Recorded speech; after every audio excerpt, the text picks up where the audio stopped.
So shindano itokee hapa box number 3 and then uvute.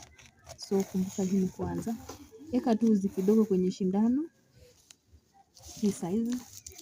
So if your yarn is a little longer, ivute kidogo hivi ndio isikusumbue kwenda sana. The more unaenda utakuwa unaiadjust. So kuja tena hapa nyuma yake, dunga hapa katikati. And then box mbili mbele 1 2. So shindano itokee hapa number 2 box. Put your finger here. It's either this one or this one. Any finger bora wakati unaivuta hii kidole baki na uzi hivi. So ukiona hii ni ndogo you can adjust. Okay. Hivyo tu tena unakuja nyuma itokee tena box number 2. Uvute.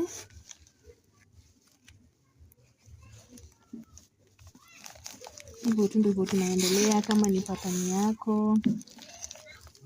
Just like this. And make sure unadunga hapo katikati wakati unarejesha shindano. Hapa make sure unadunga katikati vizuri. The reason why nakwambia hii gunia ni nzuri, inakusaidia wakati unahesabu boxes zako, usishone kubwa na ndogo ama usiende kwa urefu ama ufupi.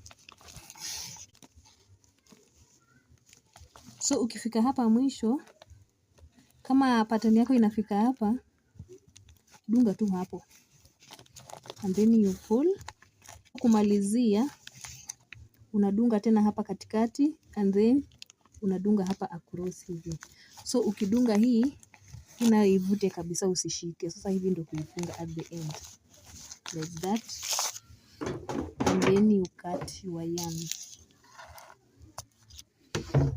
So ukitaka unaweza zikata, ukitaka unaweza acha hivyo.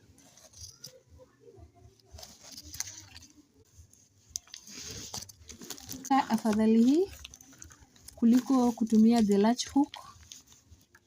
And believe me, unapata hii iko strong kuliko ile ya punching needle. You know why? Because wakati umedunga hii uzi hapa katikati, so ukivuta haziwezi toka. So they are strong and firm. Ukitaka unaweza zikata zikuwe fluffy ama uache hivyo. You can make any pattern yenye umependa. Just make something simple for you to fill in your yarn. Na hivi ndivyo inakaa. So unaweza tumia uzi nono. Hii ni medium ndio unashona nayo. So kama unaweza